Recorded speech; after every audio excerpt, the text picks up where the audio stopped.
I'm not sure exactly where to start. We'll start with a Hasidic Shemaisa. It's not really a Hasidic Shemaisa, but it's a Hasidic Zug, and we're going to try to give a little beer to it, and have a Hasidic slant in it.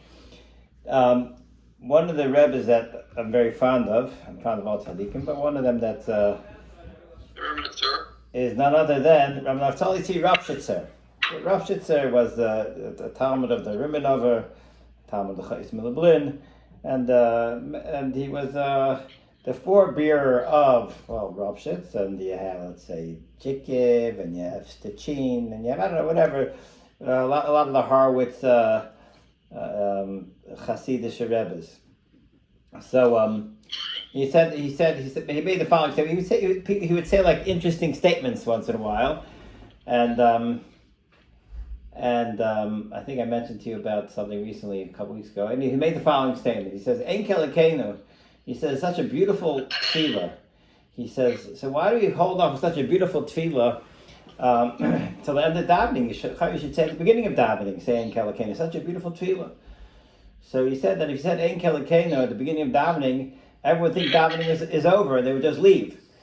So Mela, you have no choice but to hold off on this wonderful tefillah till the end of davening.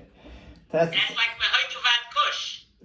Yeah. You say Hoidu and then you kiss the siddur and you're done. Davening's over. But Rabbi, isn't that tefillah a little bit reversed? Shouldn't it start off with Mi Kelekenu and then say Ein Kelekenu? Well, the emphasis is that it's a Rosh Hashanah of Amen is what it is. Ein Mi Noida. Its first name is what? Of Amen.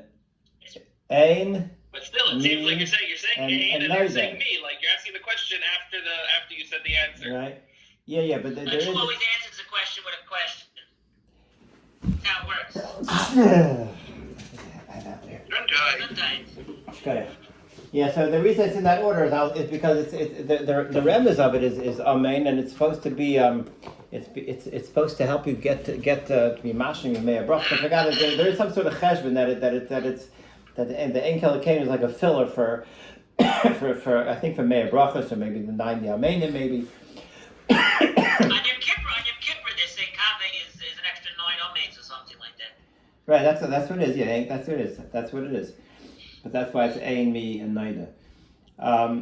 But the side of them is Azeh, which is the biggest side of Stam.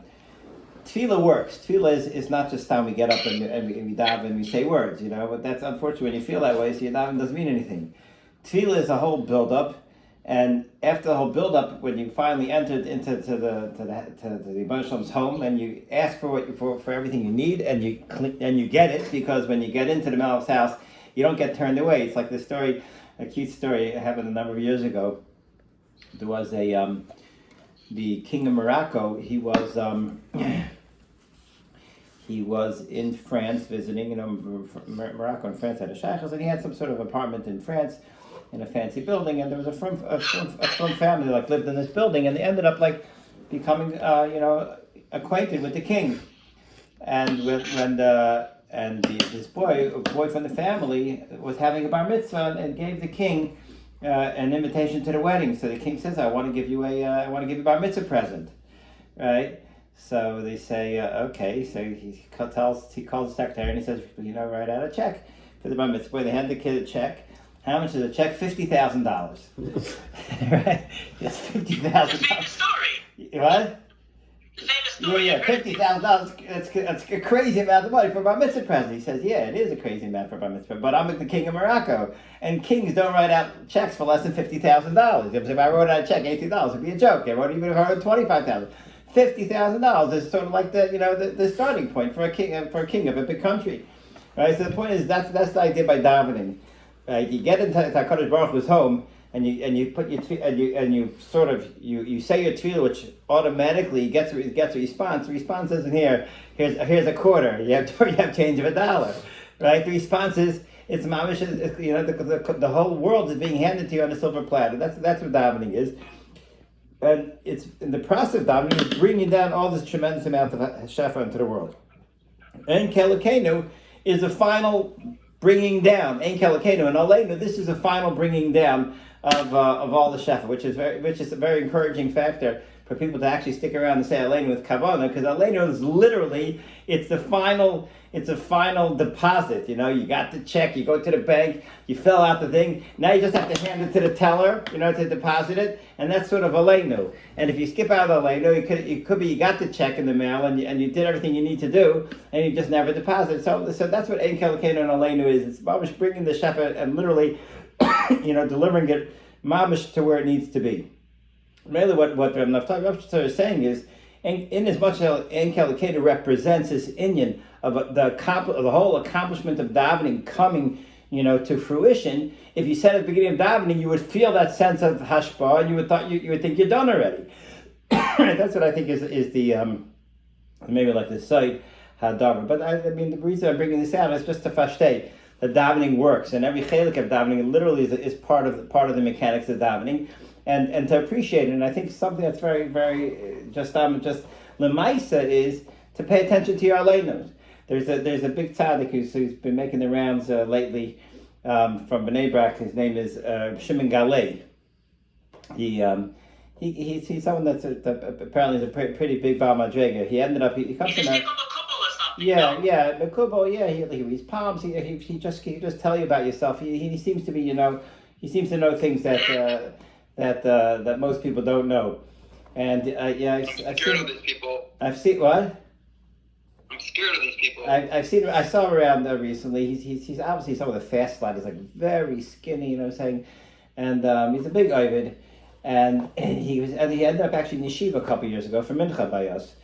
He was in town, and it was convenient for the mincha. Whoever was taking him around knew we had a mincha at 1:00, whatever it was, and his aleinu was like a sight to behold. And I heard this is his aleinu. I'm saying it was every word, I was like screaming it with such kavanah. Right, because when you fashtei the power of tefillah and you fashtei the power of actually bringing it down and making it happen, the aleinu is the connection, and it's something that would lemaisa, it's something to if you want someone's looking for like some sort of tikkun in their avodah, to pay attention to the aleinu instead of the aleinu being when you're wrapping up your tefillah and running out the door. Right, say the aleinu like I mentioned. It's actually brought down that the aleinu is like some sort of kabbalah samach shemayim. Right, that's what you're expressing in it. And Mela, there's an Indian to keep your tefillin on for Aleinu because your tefillin and Kabbalah Samach Shemayim are synonymous. So maybe say something if someone's looking for something small but big at the same time, something to wrap your head around, just like something that's mesuyim. Maybe that'd be something to pay attention to. Just say I have a quick vart from on the parsha. Actually, I say I have two quick vart. One is a very interesting, a huge chiddush from the Vilna Gaon. And so in the beginning of the parasha, it says that ki sien ali shtei nashim, ha'achas ahuva v'achas snua, v'yod lo banim ahuva v'asnua, v'aya ben ha'bechor la snia. Okay, so v'aya ben ha'chilas banav lo yivaker as ben ahuva, apnei ben asua bechor, right? You give the ben asnua to the bechor, you give him pishnayim. So the Vilna Gaon knows eight. The pasuk seems to have some extra words. Right? You just say v'yod lo banim. V'aya ben ha'bechor la snia. What's v'yod lo banim ha'ahuva v'asnua? Why do you have to repeat that? Right? Just say v'yod lo banim. They gave birth. V'aya ben ha'bechor la snia. Right? Satan says, "What's up, shot? A guy has a wife. He hates her. How can a guy hate his wife? Right? She's your wife. You gotta love your wife. Right? That's what you say. That's what you say in your vows. Right? You're going to love and to cherish. Love it to cherish. Death do us part. What? Right. Till death do us part. Till death do you part. Right? And only then you get to kiss the bride. Right? So you have to love. You have to love and cherish. So via Zoika, the Torah says, a guy's married. Imagine the guy is not some guy. He's a guy that the Torah's yid. You know what I'm saying? And he has a wife. He hates his wife. How could that be? So he has maybe another diuk or two. I didn't see it recently. The shtickle, but he says the following. He says a huge chiddush. He says that who is a snua? What happened up here? What's the Torah describing? Torah is describing that a person is married to a lady, and they don't get along, or she didn't have her, she was mizana, she's snua, and he divorced her, right? He said it was the lashon of the pasuk by get, right? By Yisnaena, if you marry a lady and you hate her, you give her a get, right? Snea is a term used to describe a wife who's getting a get. So she got a get. He married a lady. It didn't work out for halachic reasons or whatever it was, right? They broke up. She got a get. She's an official snua. That's fine. Okay. He remarries another lady, and Baruch Hashem, this one works out. He loves her. Okay. Now, 6 months after the divorce, or 8 months after the divorce, the snua has a baby. His child. Okay. But 6 months after, but 6 months. Let's do it the other way. This sounds like a Yavamas case. You have to keep judgment of who's what. Yeah. He remarries a lady right away. Okay, they both have children. He didn't have to remarry. He could be married to both of them. Yeah. I'm just saying, but the guy saying that's not the case, right? The snua, she's divorced. That's why she's called the snua. The ahuva he's married to. That's what the French say. One is being ahuva, one being a snua. One he's married to is ahuva. The snua he's divorced. Okay, the snua they both have babies. The snua has the baby. The ahuva has the baby first. She had a 6-month-old. The ahuva had a preemie. The ahuva has a preemie. 6 months later, she has a preemie. A month later, the snua has a full-term baby. Okay? So, who's Pashtus the Bechar? The ahuva is the Bechar. Pashtus, the ahuva is, right? You go Basa Lega. Stuck the villain line, a huge chiddush. The Torah is b'megala. That's not how it goes. You go Basa Hirayin, you go Basa conception. And you know the snua was conceived first because she was divorced already before she was divorced by the time the ahuva came onto the scene. Mela, who's the Bechar? The Ben Asnur. So this is the pshat in the pasuk. He has sili shnei nashim. Ha'achas ahuva ha'achas snua. V'yod loy bonim. Ha'ahuva gave birth before the snua. However, Bahaya ben Bechar la snia. However, the snua's one is the Hirayinus first. They're the actual. He's the actual Bechar because he was conceived first. And so the Vilna guy said, "This is how he touches the pasuk." The Paiskim say, "We never heard of such a chiddush in Shas Bechal that you go by Bechar and Basa Hirayin." But that's how the guy touches up the pasukim. Is it specifically for this case, or generally Bechira goes Basa Hirayin? What would be another case that you could come up with? Lu Yitzura, you have Hirayin in January, you have Hirayin in February, and the February baby, for whatever medical case you come up with, and the February Hirayin is born first. Yeah. No, there's no reason that can't happen. So you're just saying the same exact case, but instead of one being divorced, the guy has 2 wives. A guy has 2 wives. No, same wife. Oh, you're saying that. Yeah, that would be Wouldn't you run into an issue if there was a miscarriage? Wouldn't that have been the Bechar that was? No, but for Bechar and Nachla, no, that's only for Pidyon Aben. But for Nachla, it doesn't have to be Peter Rechem. No, but he's not talking about a miscarriage. He's talking about that a lady's having twins, right? And twin A. Twin A came out, was conceived before twin B. Twin A always comes out first. That's Yaakov and Esav. That was the story of Yaakov and Esav, no? Maybe. I wonder. Now that you mention this, I think this may come up in the. I think this conversation actually comes up with Yaakov and Esav that was their machlokes. That's why it's in my mind. Yaakov says first in, last out. Right. It could be that's what that Yaakov's tiny was. But the point, she says over there. Yeah, Yaakov. But he doesn't say he doesn't say that, and this is halacha. You know what I'm saying? But in Echnami, this could be Yaakov's time. But the only thing is when it comes to when it comes to such a case, it's unprovable whether Hiran was first. And also, if a guy's married to 2 ladies and they're both married to him now, and one gives birth before the other one, but the other one decided, hey, but I conceive first, there would be no way to prove it. You know what I'm saying? So therefore, the only way to really come up with this case that's a straightforward case where it's clear where one of them is out of the picture already before the other one came onto the scene. So that's why the Goin had to touch up the case that the Torah touched up the case according to the Goin that the Snua one is actually divorced. Yeah, but Yaakov, he was the first one, and he's like the night, like Sheshver night. You put two rocks at the night, but then again, it's not a raya which one actually conceived first. You know what I'm saying? But I wonder. You can ask a obstetrician when you have twins, right? The way it works with twins is that there's twin A and twin B. Right, twin A is always has to be delivered first because it's not like they decide which one to come out. There's two sacs, and twin A, it could be maybe sometimes in the same sac. Maybe that was the case of Yaakov and Esav.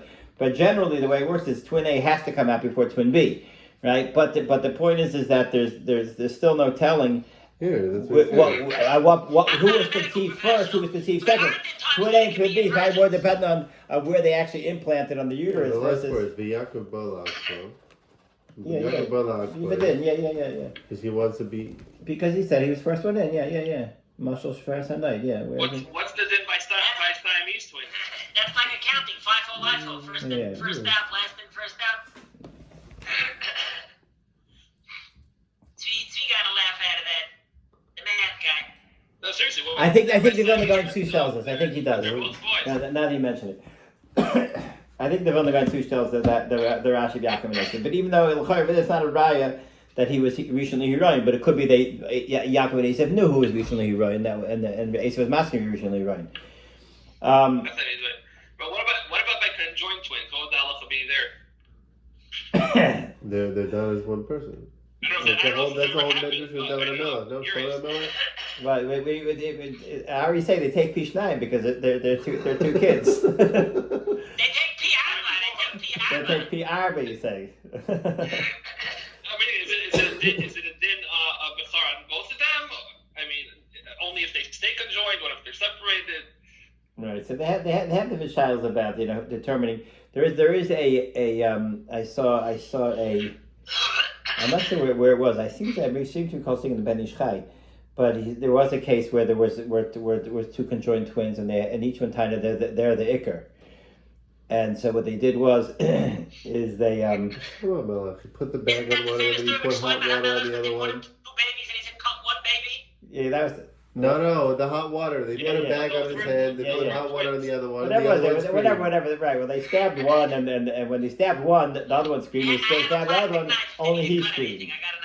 So the guy, they said right. So when they stabbed one guy, he screamed. The other guy didn't scream. They stabbed the other guy. They both screamed. So the one that reacted to both stabs, he's obviously in charge. He's connected to both. Masha and Cain. The guy only reacted to his own pain and not the other one's pain. By his dice, he's just a subordinate. Maybe he has a higher tolerance of pain. He screamed when they stabbed himself. When they poked him the same way, he did scream. It's just when they poked his brother, his counterpart, he didn't scream. But his brothers, when they poked him, not only did he scream, his counterparty screamed. So that was a raya that the counterparty was more connected to this whole geschäft. Counter the counterparty. Okay, I'll just take a quick vart from the Imrei Noam of Jikov, the Einikel of Naftali Ropshitzer.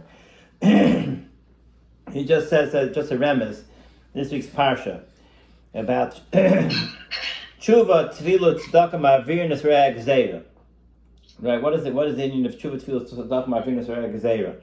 Right, he says that it's interesting, Zach. I mean, he says the vart, but the Nakuda of the vart, what comes out, I'll say the Nakuda first, and then we'll say the vart. When you think that you have a Yom Adin, Tshuva Tefila Tzedakah Ma'avirnus Re'ah Gzeira, so passage you think, wow, there's a great way to get schusim, right? You do tshuva, you daven, you give tzedakah, you get schusim, and Hashem will treat you nicely.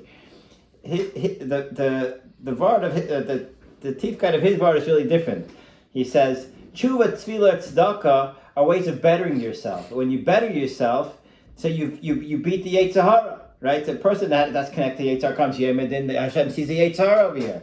When a person is Isaac at tshuva, tefillah, tzedakah, so male, this is he's giving up of himself, or he's dedicating himself in a way that this wipes out the kach of the sheep of the Yetzer Hara on him. Mele, you become a Torah yid. It's not something that you're paying off HaKadosh Baruch Hu. It's you're being mitara yourself through this avodas. He says the following. He says to Lamacham Alivecha.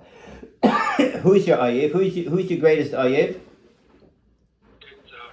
The Yetzer Hara, right? Some people think the Yetzer Hara is their best friend, right? And it's true. The Yetzer Hara is your best friend, for a good chilek of your life. And until you actually recognize that the Yetzer Hara is your biggest enemy, unfortunately, your people are living very, very, very short-sighted and very disconnected. B'chlal, it's something to recognize. I tell Bachram Yeshiva, I guess you guys a little bit older, but still, some people Bachram have friends, right? And lots of times they don't realize who are your friends. Your friends are the people you connect with to do Averis, right? So I tell them, these aren't your friends, these are your enemies. You know what I'm saying? Someone that's helping you, holding your hand to go to places you would never go by yourself, or wouldn't be interested in going by yourself. And all of a sudden you think you have a quote unquote a friend, and who is this person really? He's your greatest oyev, because he's your ticket to the Yetzer Hara. So the Yetzer Hara is your greatest oyev. Okay, so he says that's the Yetzer Hara. So what do? What is the Eitzah? Tshuva Tefila Tzedakah, when you have to take on the Yetzer Hara. So he says,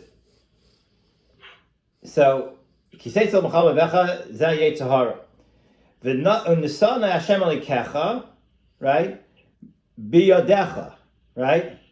Hashem is going to give the Yetzer Hara into your shus. How? Biyodecha, through mitzvah tzedakah. That tzedakah is nittim miyad liyad. And Memele, he says, V'nisana Hashem Alikecha. How is Hashem going to give you the Yetzer Hara to be in your control and instead of Him controlling you?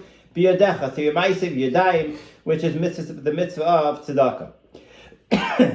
Vishavisa, right, is lashon of tshuva.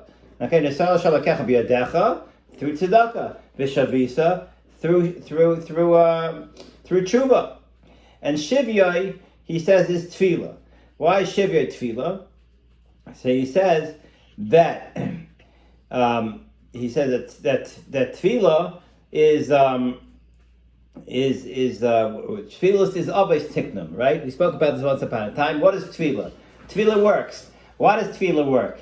Because the obvious for Misakin, the tefillah works. Without the obvious being Misakin tefillah, Meichatesi, Yid can go up straight to HaKadosh Baruch Hu and ask for whatever he wants. So the obvious for Misakin, 3 routes to Shemayim, 3 kavin, he says, right?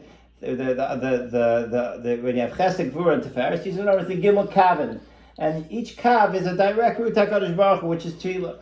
So he says 3 times kav is the 3 kavim of tefillah. And 3 times kav is the gematria shivyai. Okay, Memela, or else he says also gematria kol Yaakov, right? Kol Yaakov is tefillah. Memela says that's the remez in kiseitza macham alevecha and the son of shelakecha through what? Biyadecha v'shavisa shivyai. Ad kan divrei himei noyam schos yagen lenu al kol Yisrael. Okay, let's open up a little bit.